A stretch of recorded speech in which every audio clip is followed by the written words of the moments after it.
Hello friends, welcome to Flavours. இன்னைக்கு நாம ரொம்பவே சுவையான ரெஸ்டாரன்ட் ஸ்டைல் சில்லி பன்னீர் ரெசிபி எப்படி பண்றதுன்னு பார்க்கலாம். பொதுவா சில்லி பன்னீர் எல்லாமே ரெஸ்டாரண்ட்ல தான் நம்ம சாப்பிடுவோம். இன்னைக்கு அப்படியே ரெஸ்டாரன்ட் சுவையில வீட்ல எப்படி ரெடி பண்றதுன்னு பார்க்கலாம். வீடியோக்குள்ள போறதுக்கு முன்னாடி என்னோட சேனலை நீங்க சப்ஸ்கிரைப் பண்ணனா கீழ இருக்க ரெட் கலர் சப்ஸ்கிரைப் பட்டன் அழுத்தி சப்ஸ்கிரைப் பண்ணிக்கோங்க. கூடவே பக்கத்துல இருக்க பெல் ஐக்கனை கிளிக் பண்ணிக்கோங்க. அப்பதான் நான் போடுற வீடியோஸ் எல்லாம் உடனுக்குடன் உங்களுக்கு வந்து சேரும். ஸோ இப்போ வீடியோக்குள்ள போகலாம். இந்த ரெசிபி பண்ணுறதுக்கு நான் அன்றைக்கி 200 கிராம்ஸ் அளவுக்கு பன்னீர் எடுத்துருக்கிறேன். அது எல்லாத்தையுமே க்யூப்ஸாக கட் பண்ணி எடுத்துக்கோங்க. இனி இதை முக்கி பொரிக்கிறதுக்கு ஒரு பேட்டர் ரெடி பண்ணிக்கலாம். அதுக்கு ஒரு பவுலில் 3 டேபிள் ஸ்பூன் அளவு கார்ன்ஃப்ளவர், 5 டேபிள் ஸ்பூன் அளவு மைதா, இனி தேவையான அளவு உப்பு ஆட் பண்ணிக்கலாம்.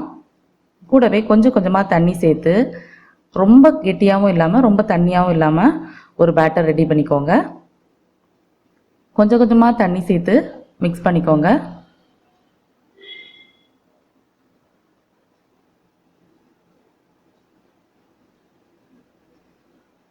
நல்லா மிக்ஸ் பண்ணி இந்த மாதிரி ஒரு கன்சிஸ்டன்சியில் இருக்கிற மாதிரி பேட்டர் ரெடி பண்ணி வச்சுக்கோங்க. இனி நாம் இந்த பன்னீர் பீசஸ் எல்லாத்தையுமே இந்த மாவில் முக்கிட்டு எண்ணெயில் போட்டு ஃப்ரை பண்ணி எடுத்துக்கலாம். இப்போ இந்த பன்னீர் பீசஸ் எல்லாம் பொரித்து எடுக்கிறதுக்கு எண்ணெய் சூடு பண்ணிக்கோங்க. இப்போ எண்ணெய் நல்லா சூடானதுக்கப்புறமா எல்லா பன்னீர் துண்டுகளையும் பேட்டரில் டிப் பண்ணிட்டு போட்டுடலாம். மூழ்கி பொரிக்கிற அளவு எண்ணெய் வச்சுக்கோங்க. அப்போ தான் அது நல்லா சீக்கிரம் பொரிஞ்சு வர்றதுக்கு நல்லாயிருக்கும்.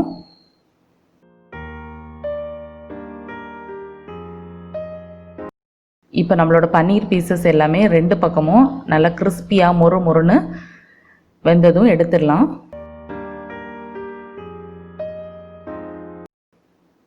இந்த மாதிரியே எல்லா துண்டுகளையும் பொரிச்சு எடுத்து வச்சுக்கோங்க. அடுத்து நம்ம ஒரு சில்லி பேஸ்ட் ரெடி பண்ணிக்கலாம். அதுக்கு ஒரு மிக்சர் ஜார் எடுத்துக்கோங்க. அதில் 4 காஷ்மீரி சில்லியை ஏற்கனவே நான் ஹாட் வாட்டரில் போட்டு வச்சுருந்தேன், அதை எடுத்து வச்சுக்கலாம். கூடவே ஒரு சின்ன துண்டு இஞ்சியும் தோல் சீவிட்டு எடுத்து வச்சுக்கோங்க. இனி இது எல்லாத்தையுமே நம்ம மிக்சர் ஜாரில் சேர்த்துட்டு கொஞ்சமாக கூட தண்ணி சேர்த்து நல்லா ஃபைன் பேஸ்ட்டாக இருக்கிற மாதிரி அரைச்சி ரெடி பண்ணிடலாம். இந்த அளவுக்கு நல்ல ஃபைன் பேஸ்ட்டாக இருக்கிற மாதிரி அரைச்சி ரெடி பண்ணிக்கோங்க. இது நம்மளோட ரெசிபிக்கு நல்ல ஒரு கலர் கொடுக்கும். இனி நம்ம சில்லி பன்னீர் பண்ணுறதுக்கு ஒரு கடாயை சூடு பண்ணிக்கலாம். கடாய் நல்லா ஹீட் ஆனதும் அதில் 2 டேபிள் ஸ்பூன் அளவு எண்ணெய் ஆட் பண்ணிக்கலாம். எண்ணெய் சூடானதும் 1 டேபிள் ஸ்பூன் அளவு பொடியாக நறுக்கின பூண்டு, அப்புறம் 2 பச்சை மிளகாய் கீறி வச்சுருக்கேன், அதை ஆட் பண்ணிக்கலாம். இனி இந்த பூண்டு வதங்கிறதுக்காக நல்லா வதக்கி விட்டுக்கலாம். பூண்டு வதங்கினதும் நம்ம அரைச்சி வச்சுருந்த சில்லி பேஸ்ட் ஆட் பண்ணிக்கலாம். கூடவே கொஞ்சம் தண்ணியும் ஆட் பண்ணிக்கலாம். ஆட் பண்ணிவிட்டு நல்லா மிக்ஸ் பண்ணி விட்டுடலாம். இனி நமக்கு எண்ணெய் நல்லா பிரிஞ்சு வரணும். அந்த அளவுக்கு இதை நல்லா கொதிக்க விட்டுக்கோங்க.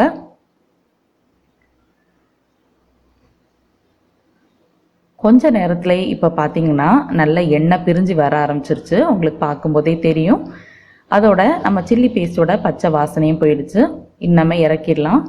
இறக்கிட்டு அதே பேனில் 1 டேபிள் ஸ்பூன் எண்ணெய் சூடு பண்ணிக்கோங்க. எண்ணெய் நல்லா சூடானதும் ஒரு வெங்காயத்தை தோல் சீவிட்டு பெருசாக கட் பண்ணி வச்சுருப்பேன், அதை ஆட் பண்ணிக்கலாம். ஹை ஃப்ளேமில் வச்சு நல்லா வதக்கி விட்டுக்கோங்க. அப்போ தான் அந்த வெங்காயம் நல்லா வதங்கும். இதுக்கு கூடவே ஒரு கேப்சிகத்தை இந்த மாதிரி க்யூப்ஸாக கட் பண்ணி வச்சுருப்பேன், அதையும் ஆட் பண்ணிக்கலாம். இது எல்லாமே நம்ம ஹை ஃப்ளேமில் தான் போட்டு வதக்குறோம். அப்போ தான் இந்த ரெஸ்டாரண்ட்லலாம் வாங்குவோம்ல அந்த மாதிரி சில்லி பன்னீர் டேஸ்ட் கிடைக்கும். இனி கேப்சிகம் ஓரளவு வதங்கினதுக்கப்புறமா நம்ம வதக்கி வச்சுருந்த சில்லி பேஸ்ட் ஆட் பண்ணிட்டு நல்லா ஒரு வாட்டி மிக்ஸ் பண்ணிக்கோங்க.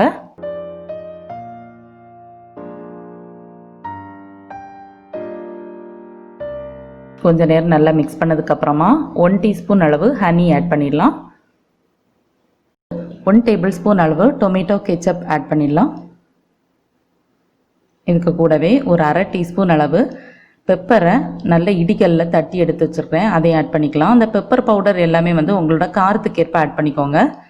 எப்போவுமே பெப்பர் பவுடர் ஆட் பண்ணுறத விட இந்த மாதிரி முழு பெப்பரை இடித்து ஃப்ரெஷ்ஷாக ஆட் பண்ணிங்க அப்படின்னா ரொம்பவே நல்ல வாசனையாக இருக்கும்.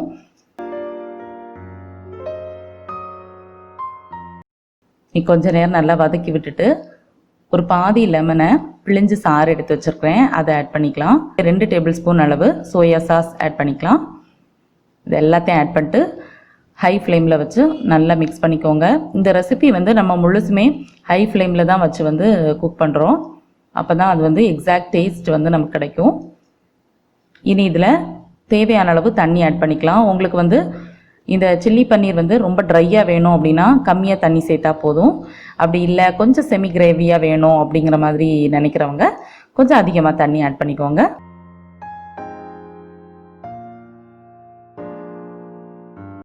இனி இந்த தண்ணி எல்லாம் கொஞ்சம் நேரம் கொதிச்சதுக்கப்புறமா தேவையான அளவு உப்பு ஆட் பண்ணிக்கலாம்.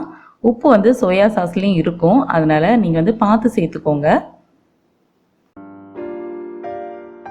நல்லா கலந்து விட்டதுக்கப்புறமா 1 டேபிள் ஸ்பூன் அளவு கார்ன்ஃப்ளவரை கொஞ்சம் தண்ணியில் கரைச்சி எடுத்து வச்சுருந்தேன், அதை ஆட் பண்ணிவிட்டு உடனே மிக்ஸ் பண்ணிக்கோங்க.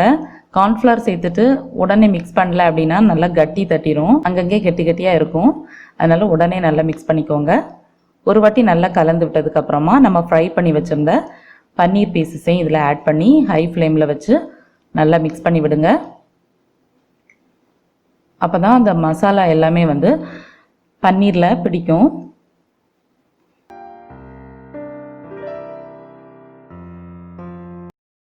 இந்த மாதிரி நல்லா மிக்ஸ் பண்ணி விட்டதுக்கப்புறமா இனி நம்ம ஸ்டவ் ஆஃப் பண்ணிடலாம்.